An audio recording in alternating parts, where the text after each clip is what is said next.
Hello everybody and happy Wednesday. Welcome back. Let's jump into this. So at first I didn't know what I was gonna be talking about today because I usually let Spirit drive this, and they drove it today, so here we are.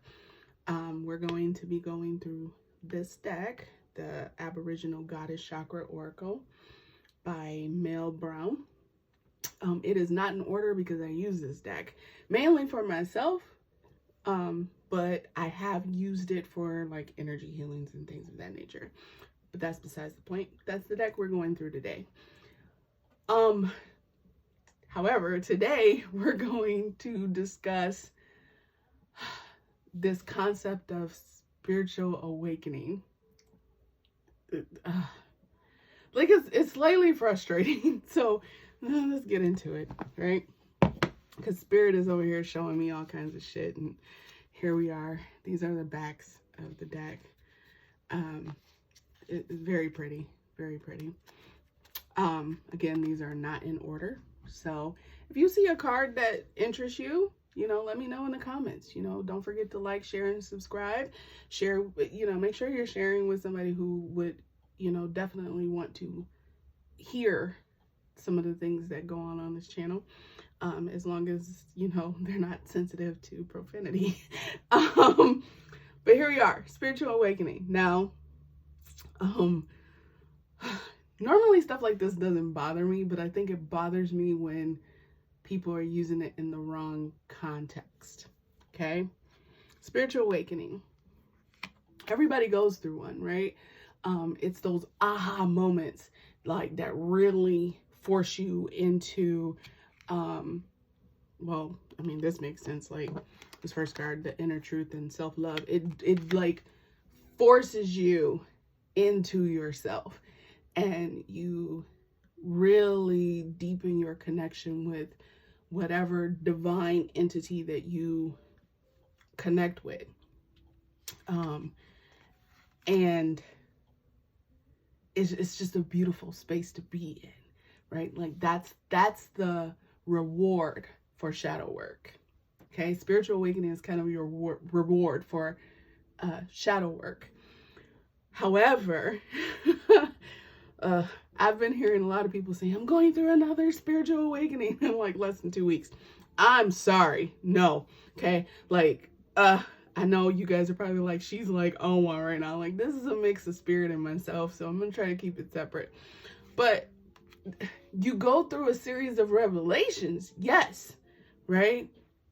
You go through these series of practicing mindfulness, and you come to own it, and you come to like fully embrace it, and it's great. It is absolutely wonderful, and you're being unapologetically yourself, and it's great. It's fucking great.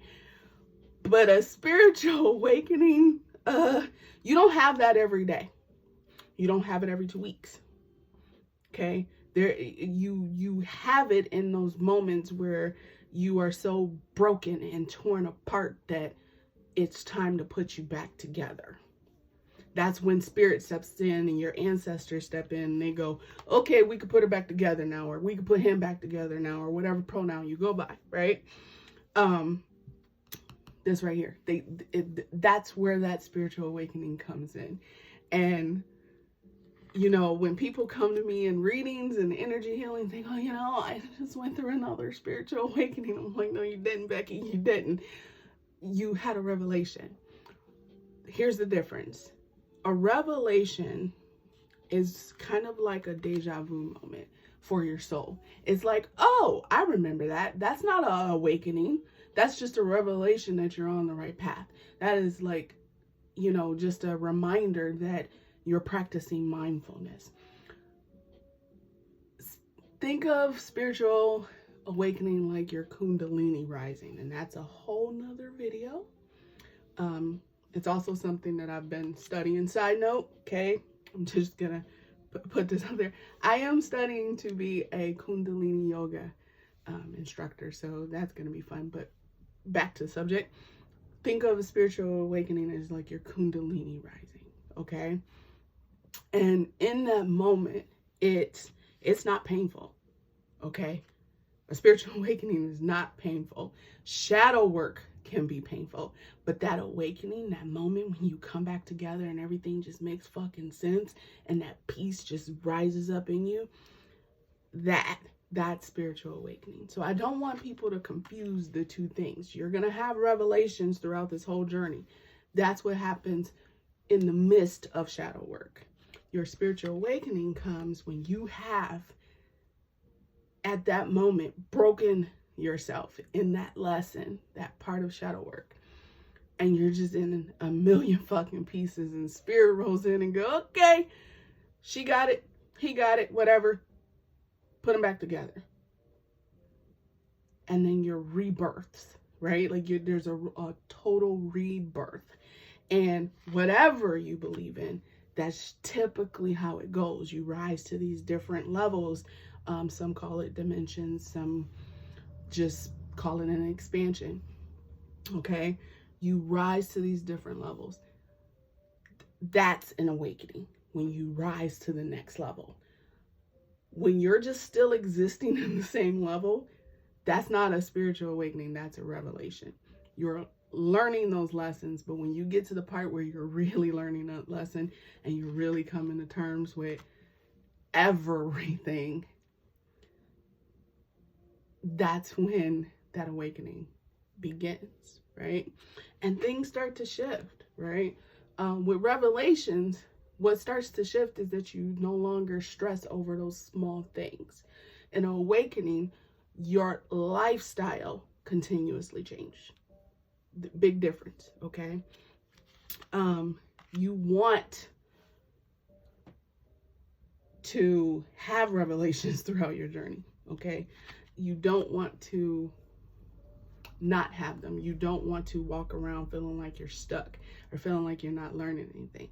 So that stuck feeling, you're still in the midst of encountering revelations. In those moments, that's where you have to like get in tune with your entire being, right? That's mind, body, soul. That's when they're all one. When you're stuck, there's some resistance there. Resistance doesn't happen in a spiritual awakening. It happens in revelation because you're breaking a comfort zone. An awakening says, fuck the comfort zone, I'm out. See the difference? Like one's a struggle and one is not. Okay, so I hope that people stop using them interchangeably because they're not interchangeable. I wish they were. They coincide with one another, of course, because you have to have many revelations in order to get to a spiritual awakening. That's like the life cycle when you think about it. But you don't necessarily, have to have revelations, like so many of them, to reach that spiritual awakening. But a spiritual awakening requires you to reveal those pieces of yourself. And it's when you get to the part where you're fully in pieces and you're fully looking at, like, how can I say this? Like, example, puzzle, right? Those little, like, 100 piece puzzle, 1,000 piece puzzle, 5,000 piece puzzle. Even the ones that are like little mosaics, I had one of those suckers, right? It was Winnie the Pooh, and I put that bitch together, right? That is your spiritual awakening, where you start with a 100-piece puzzle, and you like, bet, did that shit, and you move to the next, right? And you do the 500-piece puzzle. You struggled a little bit, but through it all, you had these revelations like, man, I got a lot of patience. Man, I got this. Man, I got this. Man, fuck this. Like, everybody gets frustrated, right?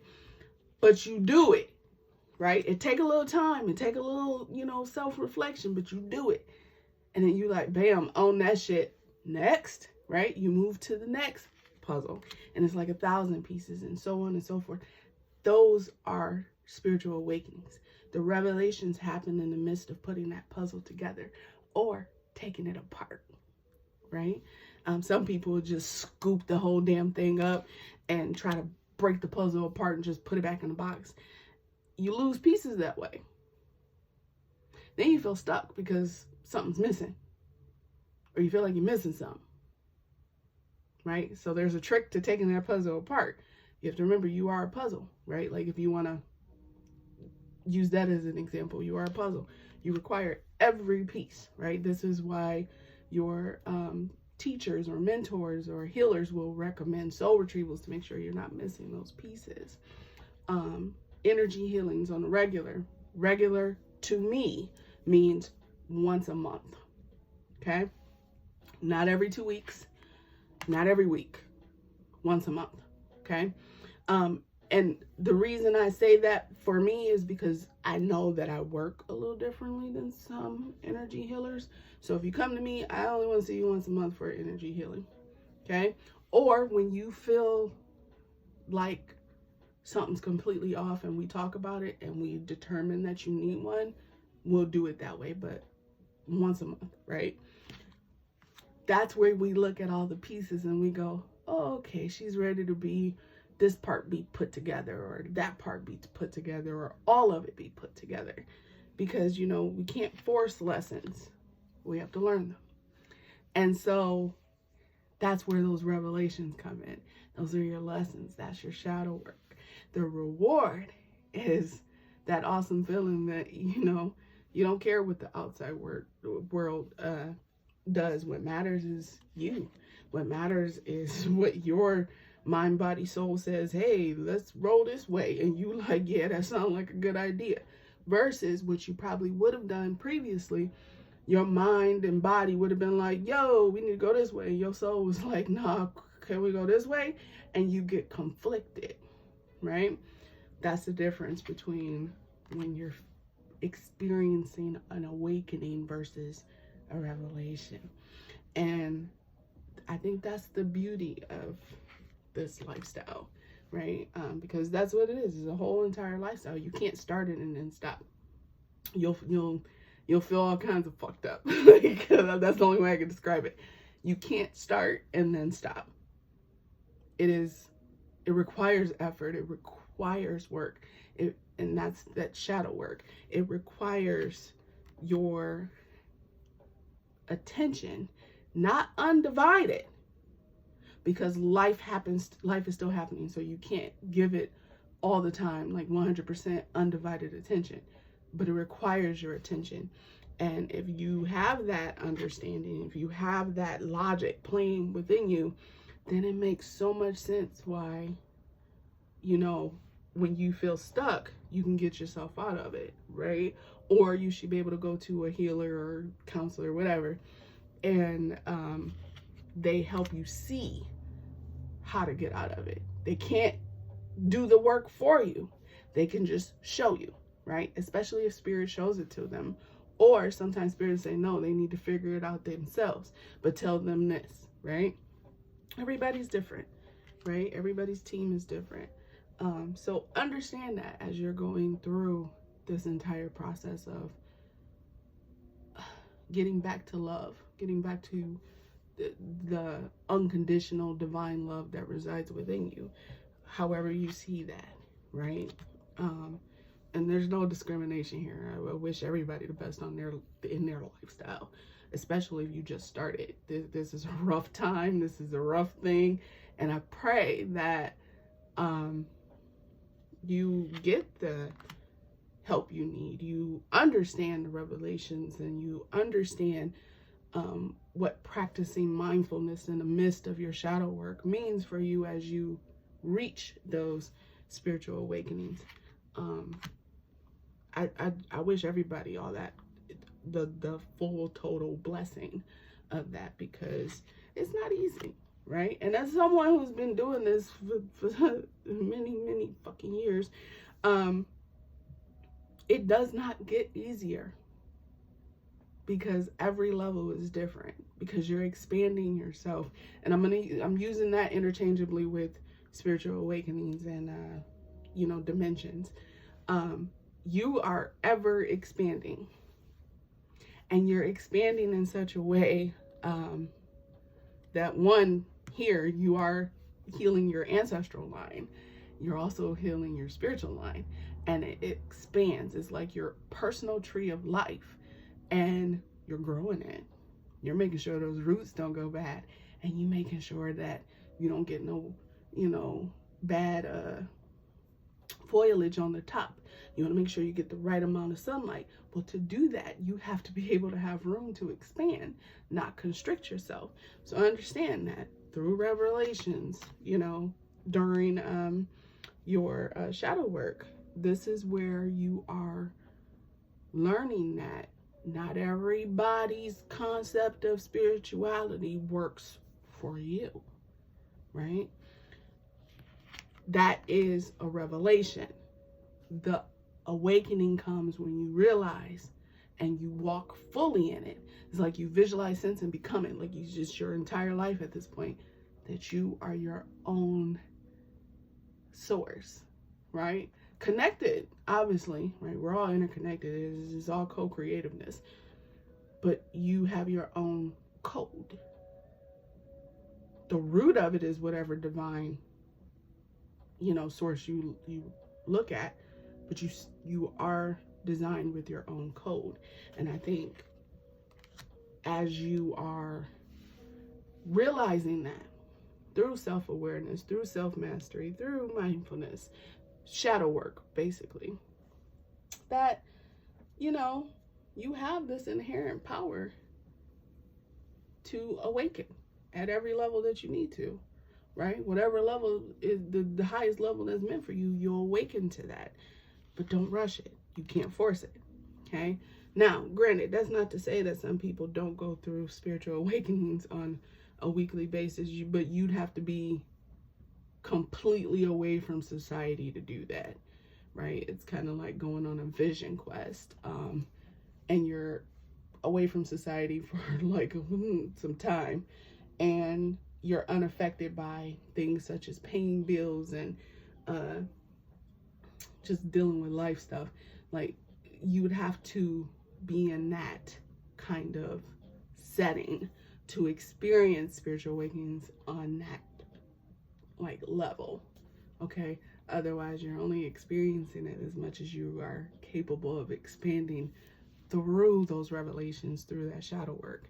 So that's the difference. That's what Spirit wanted me to tell you guys.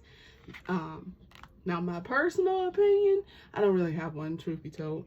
I'm gonna leave it on this card because I like that card. It's really about knowing yourself and knowing your entire self enough in that moment, knowing yourself enough to say, okay, I hit a revelation point, and you incorporate it so much so that you get all the pieces in the right places, and Spirit goes, okay, time to wake her up. And they put you all back together in the most beautiful way, and then you ascend to the next level, right? And you get a whole new set of pieces, right? A whole new set of lessons that you have to work through. And that's the difference between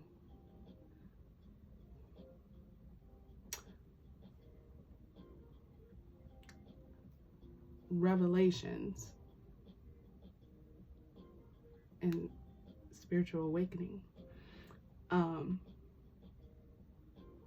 Yeah, that's it. That's what Spirit had, and that's where I'm gonna leave it at. All right. So I'm gonna leave you guys with a few things before I go.